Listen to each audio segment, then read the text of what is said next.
Oui, je disais comme ça qu'une maison peut être source de ton malheur et de ta souffrance durant toute ta vie. Alléluia. J'ai commencé ici à enseigner tout à l'heure, la connexion s'est coupée, mais je veux revenir pour te dire shalom, shalom. Très heureux de te retrouver et pour donner certains mystères qui vont te permettre à pouvoir être dégagé de certaines situations difficiles dans ta vie et recevoir une réelle délivrance. Alléluia. Maison de sang. Amen. Et de souffrance. Une maison que tu habites peut être source de ton malheur, source de ta déstabilisation et source même de ta mort. Amen. Et je vais donner cette révélation que le Seigneur m'a donnée selon Éphésiens 3, le verset 3 qui dit: c'est par révélation que j'ai eu connaissance du mystère sur lequel je viens d'écrire en peu de mots. C'est par révélation que je viens te donner ce matin le mystère de la maison de malédiction, ou ce qu'on appelle aussi la maison de sang et de souffrance. Alléluia. Béni sois-tu Dieu Tout-Puissant, qui permet que durant ce temps je puisse annoncer ta parole, enseigner ce peuple, leur donner des révélations que tu donnes à nous les chrétiens cachés dans le monde spirituel, afin que les fils de l'homme puissent avoir des informations, pour qu'ils puissent régler leur vie, pour qu'ils puissent avoir une orientation, une prise de décision parfaite pour être dans le bonheur et dans la joie de Christ. Que la gloire te revienne, parce que c'est toi qui parles encore cet après-midi. Je prie que cette connexion soit propre, qu'elle soit propre et qu'elle permette à chacun de pouvoir recevoir la parole que tu donnes. Que la gloire te revienne au nom de Jésus-Christ. La maison de sang, il faut qu'on soit réaliste. Parce que vous ne le savez pas, vous ne savez pas qu'une maison peut être cause de ton malheur. Tu vois les parents au village, tu te dis, c'est peut-être la sorcellerie du village. Tu te dis, c'est peut-être la sorcellerie ou les puissances des ténèbres, des adorations de famille et autres. Tu vois ailleurs. Tu ne sais même pas que où tu dors. Le lieu sur lequel tes pieds y sont, c'est ce lieu qui est la base de ton malheur. Amen, amen. Maison de sang. Amen. Je veux vous rendre un témoignage, puisque je veux mettre le peuple de Dieu en contact avec la réalité de notre vie quotidienne. Moi, j'ai vécu une maison de sang. J'ai déménagé aller quelque part dans un quartier de la capitale, à Abidjan. À Abidjan, la capitale économique. Le jour où je rentrais dans cet immeuble, j'ai constaté qu'il y avait une dame qui sortait de l'immeuble, malade, très malade. Il y avait des gens autour d'elle, on essayait de la mettre dans un taxi pour l'envoyer à l'hôpital. Et c'est là que j'ai fait mon déménagement. C'est là que j'ai aménagé. Et au cours de la semaine, malheureusement, cette femme est décédée. J'ai entendu des pleurs durant la nuit, le matin. Il y avait cette atmosphère obscure, ténébreux, calme, mortuaire. Il y avait l'odeur de la mort dans l'immeuble. Et tout le monde était consterné par ça. J'ai senti la tristesse dans le visage de tout le monde. Et après cet événement, 2 semaines plus tard, on venait d'annoncer qu'il y avait quelqu'un d'autre dans l'immeuble qui venait de perdre aussi son enfant. Et là, 2 semaines plus tard, le bébé venait de décéder. Alléluia. Et c'est là que, dans les cris, l'un des voisins va dire, mais qu'est-ce qui se passe dans cet immeuble? Là, j'ai eu peur. Amen, amen. Je me suis dit, mais c'est dans quel endroit je suis venu? Et je commençais à prier le Seigneur, demander au Seigneur de me révéler le lieu ou le bâtiment dans lequel je suis venu vivre. Et lorsque j'ai prié le Seigneur, que je lui ai demandé, il m'a fait grâce et il m'a révélé. Vous savez ce qui s'est passé? Dieu ouvre mes yeux dans un songe et je vois les ouvriers du bâtiment en train de travailler. Vous savez, l'immeuble peut être là et puis on construit un autre immeuble à côté pour que ça soit des immeubles jumelés. Donc les ouvriers étaient en train de travailler pour bâtir un autre immeuble à côté. Mais les trous qu'ils étaient en train de faire, les trous, la fouille qu'ils étaient en train de faire était noire. Et ce n'était pas une fouille ordinaire, c'était comme s'ils étaient en train de creuser des tombeaux. Les ouvriers faisaient semblant de creuser des fouilles pour bâtir un nouveau bâtiment, alors que c'était des tombeaux qu'ils étaient en train de creuser. Des tombeaux pareil à des trous de rats. Vous voyez, non? Les rats, les trous obscurs dans lesquels ils rentrent, c'est comme ça. Ils ont creusé que des tombeaux. Vous imaginez dans le monde spirituel des ouvriers qui doivent venir faire une fouille pour qu'on puisse élever la fondation de l'immeuble, creusent un cimetière sous l'immeuble. Et là, ils vont monter l'immeuble. Quand ils vont dire 6 mois, parce qu'on fait rapidement les travaux, 6 mois, c'est terminé. L'immeuble est là. Donc, vous comprenez les fondements de l'immeuble.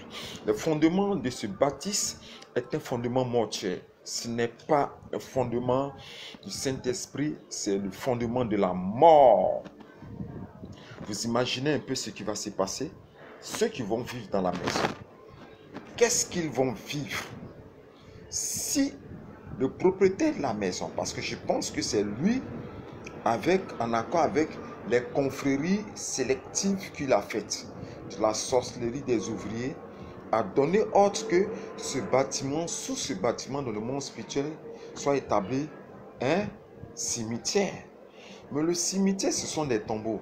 Mais des tombeaux affectés à qui? Aux habitants de cet immeuble. À chaque personne. Moi, je suis venu habiter cet immeuble. Dieu va me faire la grâce d'avoir cette révélation. Et par le témoignage d'un frère vers lequel je me suis approché pour qu'il me fasse l'historique du bâtiment et qui m'a fait savoir que, ah, mon frère, depuis que nous sommes venus ici, là, ce bâtiment-là, il n'y a aucune bonne nouvelle. Amen. Tout est mort, tout est accident. Il y a une servante qui s'est brisé le pied ici quand elle est descendue l'escalier. Il y a un enfant qui a failli tomber. N'eût été la vigilance. Il y a une maison qui a failli prendre feu parce qu'ils ont mis la nourriture, ils ont oublié et tout a brûlé. N'eût été la vigilance du voisin qui allait briser la porte pour éteindre cet incendie de justesse. Toute la muraille de la cuisine était embrasée, tout est noir. Il n'y a que des mauvaises nouvelles dans cet immeuble parce que l'immeuble a une fondation d'un cimetière ou des morts partagés. Veux-tu suivre? Je dis partager, partager, partager, partager. Sauver certaines personnes. Alléluia.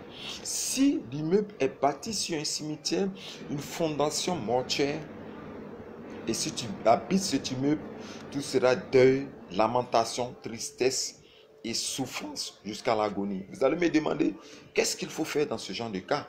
Moi, qu'est-ce que j'ai fait? J'ai combattu la fondation en première position en utilisant la technique du retour à l'envoyeur. Cette technique que j'enseigne, la technique du tremblement de terre, autant pour moi. La technique du tremblement de terre, cette technique que j'enseigne à beaucoup de personnes à l'école du combat spirituel et riposte pour qu'ils puissent renverser les hôtels, renverser les bâtisses, renverser les établissements sataniques, les briser. Et je l'ai fait, j'ai détruit le cimetière qui était sous le bâtiment. Mais quand j'ai prié que j'ai détruit ce cimetière qui est l'hôtel, le propriétaire de l'immeuble, c'est comme s'il savait qu'il y avait quelqu'un qui avait prié. Et ça n'a même pas duré. Dans le mois prochain, cet homme-là va venir faire un genre de fête, un sacrifice pour renouveler l'hôtel qui avait été détruit pour recréer la mort. Cette fois-ci, je n'ai pas cherché à durer là. J'ai fait à tout casser 1 an et je suis parti dans cet immeuble. Donc je peux te dire que cet immeuble était une maison de sang. Cette maison que j'habitais était une maison de sang, une maison à fondation satanique, à fondation mortuaire, une maison bâtie sur le socle de la mort. J'ai quitté ce lieu et j'ai fui. Amen, amen. Certaines personnes vont dire, mais homme de Dieu, tu peux délivrer cet endroit. Il y a des situations où on fuit. Jésus-Christ, bébé même, l'ange dit à son père, prends ta femme et l'enfant et quittez ce lieu. Prends ta femme et quittez cette ville. Amen, amen. Prends ta femme et quittez cette ville. Ils ont fui.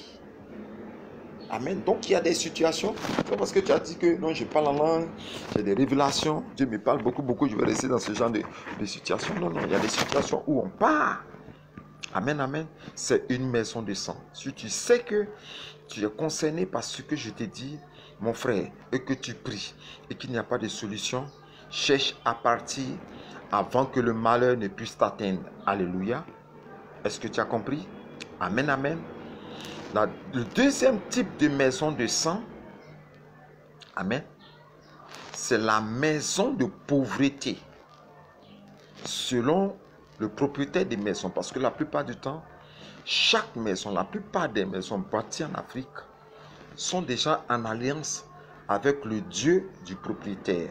Si le propriétaire est un homme qui est mystique, qui fait beaucoup de sacrifices, qui pose beaucoup d'actions maléfiques pour s'enrichir, tous ceux qui vont vivre l'immeuble seront sous l'influence de son Dieu, sous l'influence de son adoration. Est-ce que vous comprenez ce que je vous dis? J'ai vécu dans un immeuble dans les années 2013 et c'est le propriétaire lui-même qui venait prendre le loyer. Mais mon constat au premier mois, à chaque fois qu'il venait prendre le loyer, il était parfumé. Je vous dis excessivement parfumé. Même à des dizaines de mètres, tu peux sentir son parfum. Il était excessivement parfumé. Et lorsque tu donnes l'argent, ce monsieur-là, il fait quoi? Il te donne le reçu. Mais le reçu était aussi excessivement parfumé. Alors qu'il y avait un mystère. Amen. Ce parfum qu'il mettait sur lui était un parfum exotérique. Un parfum mystique qui attirait la richesse et l'argent. Mais le constat que je fais, c'est que dans le meuble dans lequel nous vivons, le Dieu de ce propriétaire de l'immeuble se manifestait sur un seul signe. Il y avait toujours inondation dans l'immeuble. Une inondation particulière. Soit c'est un robinet qui se brise et l'eau inonde la maison. Il y avait toujours une présence d'eau. C'est-à-dire, il y a toujours quelque chose qui fait que l'eau coule dans le bâtiment. Soit dans la cour même de l'immeuble, soit un robinet qui s'est brisé, soit un qui a ouvert le robinet, qu'il a oublié, qui allait au travail, et l'eau qui était coupée, la coupure d'eau revient et remplit sa maison. Tout le monde a été touché. Moi-même, mon robinet s'est brisé de manière exceptionnelle à 3 heures du matin. Et l'eau a jailli. Heureusement que j'étais là. Si j'avais voyagé, je venais avec une maison inondée. Et tous se gâtent, télévision, tout et tout. Ils ont ramené beaucoup de personnes comme ça à zéro, puisqu'ils ont perdu beaucoup de biens, puisque l'eau a touché beaucoup de choses. C'était la maison de l'eau. Mais pourquoi est-ce qu'on a découvert cela? Cet homme étant en accord avec la puissance de l'adoration du grand océan. C'est un homme qui s'enrichissait. On m'a dit qu'il avait beaucoup d'immeubles ici dans la capitale. Mais c'était un adepte puissant de la sirène des eaux. Il était marié à la sirène des eaux. Et même il a donné un membre de son corps comme sacrifice à la reine des eaux pour qu'il soit riche. Amen. Cet homme vivait dans la célèbre commune de Yopougon. Donc vous imaginez un peu cela. Ok? Amen. Et quand tu vis dans sa maison, c'est la pauvreté. Vous voyez des beaux immeubles, de bels étages, vous voyez des belles constructions, mais toutes ces constructions peuvent être immaculées d'une alliance avec une divinité d'appauvrissement. Et lui, l'action qu'il a posée, c'est que lui seul soit l'homme qui s'enrichit, c'est-à-dire c'est lui seul qui s'enrichit. Et les autres sont dans la pauvreté. Tu rentres dans ta maison, dans sa maison, tu as tous les problèmes. J'ai vu le moteur de la voiture de mon voisin tomber en panne de manière étrange. Une voiture qu'il a achetée il n'y a même pas longtemps de cela. C'est-à-dire tout ce qui fera joie doit se transformer en désolation. J'ai vu la voisine d'en bas qui travaille dans un supermarché être renvoyée du supermarché pour un scandale. J'ai vu le voisin d'à gauche qui travaillait dans une entreprise, on ne les payait plus le salaire. Il était obligé d'aller faire ce que l'on appelle ici le bordereau, c'est-à-dire aller prendre des crédits dans le restaurant tout juste derrière l'immeuble. J'ai vu la désolation, la désolation. Une famille qui était venue, le monsieur travaillait, ils ont déménagé de l'immeuble avec des pagnes en lambeaux déchirés, misérables. J'ai vu la pauvreté. Et donc, lui, ses locataires s'appauvrissent et lui, il s'enrichit. Puisque quand tu rentres dans sa maison, la puissance de l'autel et de l'alliance satanique qui est sous l'immeuble prend le bonheur des autres. Donc, il a construit un immeuble qui aspire, qui prend le bonheur des autres. Et lui, il s'enrichit et vous, vous appauvrissez. Alléluia. Ce genre d'immeuble, si tu vis, je peux te donner un conseil. Il faudrait que chaque fin d'année, à une date, tu fasses une alliance. Vous allez trouver ça dans 1 Samuel 1, le verset 1. 1 Samuel 1, le verset 1. Il faut que chaque année, tu fasses une alliance avec Dieu. Ce qu'on appelle l'alliance territoriale ou l'alliance du temps. Ça fait 1 an, comme Elkana qui a pris Anne et sa femme Pénina et qui sont allés jusqu'à la montagne des Silo faire un sacrifice pour la bénédiction, la joie, la stabilité et la victoire sur ses ennemis. Il faudrait que tu apprennes à faire cette offrande de rachat pour que même si tu vis dans ce genre d'immeuble, ton âme, ton esprit et celui de tes enfants soient rachetés de cette malédiction immobilière au nom de Jésus-Christ de Nazareth, pour que vous en soyez délivrés. Une maison de sang peut être une maison de souffrance et d'appauvrissement. Tu imagines que si tu dures dans ce lieu, tu passeras tout ton temps à t'appauvrir, tout ton temps à rester misérable, parce que tu n'auras pas d'argent pour subvenir à tes besoins. C'est une maison de malédiction, une maison de sang. Alléluia. Amen, amen. Partagez cette vidéo pour aider beaucoup de personnes. Partagez-la. Le troisième type de maison de sang. Amen, amen. Écoutez-moi bien. Écoutez-moi bien. Le troisième type de maison de sang, c'est la maison de malédiction des locataires. Amen. C'est-à-dire, le locataire, toi tu es venu, tu es entré dans la maison. Je suis en train de vous parler de mon histoire. Parce que j'ai fait, je crois, 4 déménagements depuis des années. J'ai fait 4. Donc c'est le cas de chaque déménagement dont je suis en train de vous parler actuellement. Tu vis dans la maison, tu entres, mais avant toi, il y avait des locataires. Je suis rentré dans une maison et j'ai trouvé qu'on avait dessiné sur la maison, c'est-à-dire en hauteur, un symbole comme celui du serpent. Et il y avait beaucoup d'écritures arabes dans les placards, dans les endroits. J'ai demandé à ce qu'on me fasse la peinture. Donc on m'a refait toute la peinture de la maison. Toute la peinture, les placards, on m'a mis la maison à neuf. Mais ce n'était pas suffisant. Derrière la peinture se trouvaient toujours les symboles existants. Même si on a effacé ça de manière physique, mais spirituellement, celui qui était là avait déjà posé des actions occultes. Peut-être enterrer une pièce de monnaie, enterrer un talisman, enterrer quelque chose dans la maison, accrocher un élément dans la maison, poser une action occulte à haut niveau. J'étais rentré dans une maison de malédiction et de sang. Mais je vous dis que j'ai eu chaud. Puisque c'est un jour lorsque j'étais en train de prier et que dans un rêve, j'ai découvert que dans mon armoire se trouvait un gros python.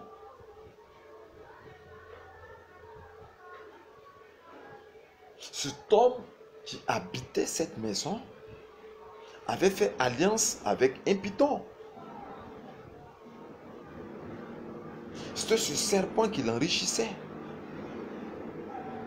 C'était ce serpent qui le rendait prospère. C'était ce serpent qui lui donnait toutes ses bénédictions. Donc vous imaginez, tu rentres dans ce genre de maison, tu rentres dans la malédiction. Ma vie a été négativement impactée, maléfiquement impactée. Je commençais à me sentir bizarre dans cette maison. Je commençais à sentir des difficultés financières. Je ne réussissais plus à payer la maison. Je ne réussissais plus à payer la maison. C'était des difficultés financières. Même manger, c'était difficile. Je fournissais plus d'efforts pour pouvoir avoir de l'argent. Je sentais qu'il y avait une pression dans la maison. Chaque fois que j'y restais, j'avais une pression qui pesait sur moi. Alors qu'il y avait un python qui vivait dans la même maison que moi. Un python qui restait dans la même maison que moi. Moi, je ne savais pas cela. Le combat que j'ai mené dans cette maison, je n'ai pas mené ce combat ailleurs. Ça a été terrible. C'était une maison envoûtée. C'est là que le Seigneur va me dire, mon serviteur combat le python. Donc la première des choses, c'était de couper la tête du python. Je devais rompre et couper la tête du python. Par la grâce du Seigneur, l'épée de l'Éternel est apparue et couper la tête du python. J'ai combattu pendant près de 1 mois pour couper la tête du python, pour décapiter la tête du python. Et c'est ensuite que le Seigneur m'a dit qu'il fallait que je fasse un bain de sel. C'est-à-dire que quoi? Prendre une grande quantité d'eau dans une cuvette ou dans un seau, d'y mettre le sel et de prier dessus, selon l'action qu'Élisée a fait. Lorsqu'il a pris le sel et qu'il a jeté dans la source morte pour que la vie revienne. Et c'est la même action que j'ai posée en lisant le verset d'Élisée, prier sur cette eau et j'ai arrosé toute ma maison de cette eau salée. C'est à partir de cela que cette malédiction est partie. Alléluia. Est-ce que vous comprenez? C'est à partir de cela que cette maison a été désenvoûtée, engloutie par l'eau spirituellement salée de l'Éternel. C'est là que j'ai commencé à me retrouver et tout est rentré dans l'ordre. Tu peux être dans ce genre de maison et toute ta vie être appauvrie. Toute ta vie être malheureux. Toute ta vie être misérable parce que c'est une maison dédiée à un démon. Ce genre de maison, si j'avais posé cette action, l'action de l'eau salée, et que ça demeurait toujours, j'aurais quitté la maison. Amen. Parce qu'il y a certaines situations qu'il faut fuir, il faut libérer. Toi qui m'écoutes aujourd'hui, peut-être que où je suis en train de te parler, la maison dans laquelle tu vis est une maison de malédiction. Les fondements sont maléfiques. Les actions qui ont été faites sont sataniques. Quitte ce genre de maison. Libère-toi de ce genre de maison. Quitte ce genre de lieu. Pour que tu ne meurs pas, parce que ce genre de maison peut te conduire à la mort. Alléluia. Alléluia. Si tu n'as pas trouvé de solution, libère et pars. Pour que ton âme soit sauvée, ta vie soit sauvée et que le malheur ne frappe pas ta maison. Parce que Jésus même lui-même, il est parti, il a donné un ordre. Écoutez, vous vous souvenez de l'histoire de l'aveugle? Marc 3, le verset 25. Marc 8, le verset 25.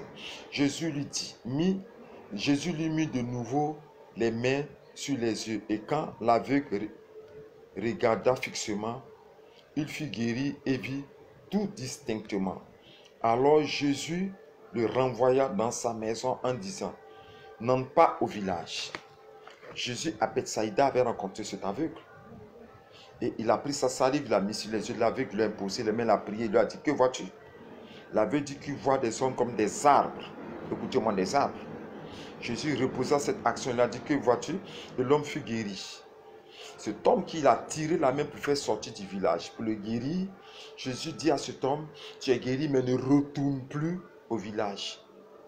Comme pour dire que c'est de là-bas qui vient sa maladie, c'est de là-bas vient son sortilège qui ne doit plus retourner. Il y a des lieux où Jésus te tient la main et il te fait sortir, il te guérit, il te dit, ne retourne plus de là-bas, ne retourne plus là-bas. Sors de la maison des saints, sors de la maison des saints. Si tu as détruit l'autel principal de cette maison par les techniques de tremblement de terre, tu vas m'appeler en inbox que je vais te donner sur mon WhatsApp. Si tu es dans cette situation, appelle-moi mon inbox. Je vais m'entretenir avec toi, te donner une solution, peut-être prier pour toi, te dire ce que tu dois faire pour ne pas que tu meurs dans ce genre de maison. Appelle-moi en inbox ou appelle-moi sur mon WhatsApp avec l'index plus 225 plus 225 07 08 90 78 30 plus 225 07 08 90 78 30 et je te dirai ce que tu dois faire. Vous partagez. Je suis connecté, je suis là pour vous aider. Appelez-moi s'il y a une nécessité. L'écrivain prophète Yahweh Moïse, chef de guerre spirituel, était avec vous pour vous enseigner sur la maison de sang et pour vous donner en quelques 30 minutes les révélations sur ce lieu. Que Dieu vous bénisse et je vous dis à la prochaine et shalom.